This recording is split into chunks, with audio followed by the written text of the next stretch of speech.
What's the deal, y'all? This your man King Gary, the media assassin, coming at y'all with another video. First of all, I want to say rest in peace to James Van Der Beek. I haven't really had time to really talk about this because a lot been going on in the world and a lot been going on in my personal life. And when I come through and give y'all news and my input on certain things, well, not only what's going on with the world, but my culture, I want to be 100% factual for the most part. Everybody is taking in turns in this journalism world and trying to do it for views and clicks and sensationalism. I don't do that. Especially at this time and age where this is where the time that we're in. So what this show here is the dark side of Hollywood. And I'm going to break it down here. This article broke it down here because there was a lot of controversy last week of James and his family I think his friends set up a GoFundMe, I believe. And people are starting to think, well, he made $4 million. He bought a $4 million ranch. He's on TV. He should have all the money in the world. It's nothing like that. And the show we did tonight, which is going to be aired on Off the Cuff Radio, is going to tell you that a lot of this money that y'all think these people have don't really have, man. So in People Magazine, they gave a good breakdown about this. So it says here, after the news of James Van Der Beek's death at age 48 was announced on February 11th, a GoFundMe campaign was set up by friends to support his family. The fundraiser, which has now raised over $2 million, was created to help his wife Kimberly Van Der Beek and their 6 children who are facing an uncertain future. The GoFundMe description reads, the cost of James' medical care and extended fight against cancer have left the family out of funds. They are working hard to stay in their home and to ensure the children can continue their education and maintain some stability during this incredibly difficult time. The statement continued, the support of friends, family, and the wider community will make a world of difference as they navigate the road ahead. As fans mourn Van Der Beek, who died after a journey with stage 3 colorectal cancer, some have wondered how the actor who has starred in numerous popular TV shows and film needed the support of a GoFundMe. So it breaks it down here. It says, hold on. While the healthcare costs are one factor, another is the lack of residuals Van Der Beek received from one of the most popular roles. He spoke about this in financial circumstances regarding Dawson's Creek in the 2012 Today interview. There are no residual money, he told Today.com. I was 20. It was a bad contract. I saw almost nothing from that. Then Rick Ellis, a media analyst and founder of AllTheScreens.com, explains to people that when it comes to residuals, what you receive depends on a large pay on original salary, the union contract that was placed when the show contract was signed, and whether or not you have been able to negotiate a higher residual payment or slice of the show profits at some point in the show's run. He continues, generally speaking, an actor receives a base payment when the show airs for the first time, and then half that amount when it airs for the second time. The payment reduces on a sliding scale until the 13th time it airs.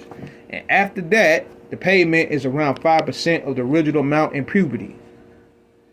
So here, it breaks it more down right here.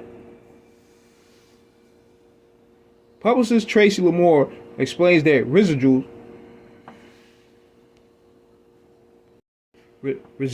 are union-triggered payments that's different from back-end participation, which is negotiated ownership.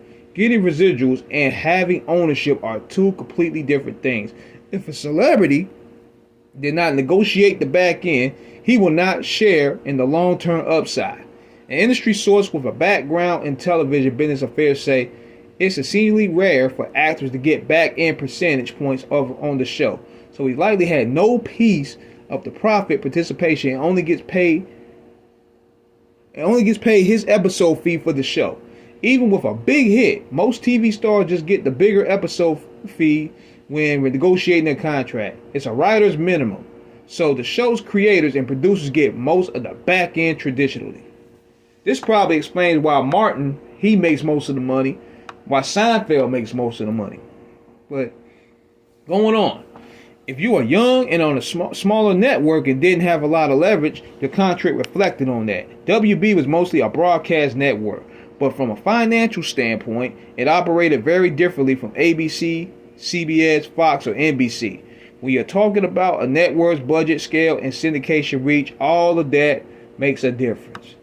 She also notes many young actors in the late 90s and early 2000s prioritized episode salary instead of back-end points because there was no guarantee of long-term value and nobody anticipated the way some of the things are being used today. Shit. In addition to Dawson's Creek, Vanderbeek was a cast member in over 10 episodes of 5 other TV series in the years that followed. Mercy, 2010. Don't Trust the Bitch in My Apartment, 23, 2012, 2013. Friends with Better Lives, 2014. CSI, 2015, 2016. And Vaporina, 2017 to 2021. That does include his film work with accumulation of over 50 acting credits in 2 decades since the beloved series came to an end. This is what I was telling y'all, man. And we've done many shows about this. A lot of these people are not balling out of control like you think they are. People just look on TV, they see on social media that, oh man, he's making all this money. He's on TV.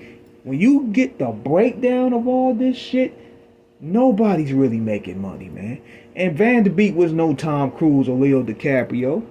He didn't, nor was he no Seinfeld, where he directed or produced the whole show, so he ain't getting no back end money. But then you add on the fact the GoFundMe is justified because he has 6 children. And those medical costs, that treatment, it will eat your salary quick. It will eat everything that you own. That's why you can't take this for granted. You know? But see, people only look from a limited lenses on how this shit really works. Because people that I interviewed, big shout out to Tracy McGee from Boys Meet World. I interviewed her last year, or I think it was last year or the year before last. She gave a good breakdown of the pay on Boy Meets World. It is not what you think it is. So, rest in peace, James Vanderbeek. It's pretty crazy how people are now trying to come at him and his family. They think he was scamming because he bought a $4 million home. He was renting a home. And 9 times out of 10, the insurance policy will probably purchase the home for you. You don't know these people businesses, man, but people want to argue so much. They want to debate so much. And even when you're wrong, they double. It's disgusting, man. But I hope the best for his family. Big shout out to everybody that supported him. This is King Eric signing out. Let me know what you guys think of the content in the comments. Peace.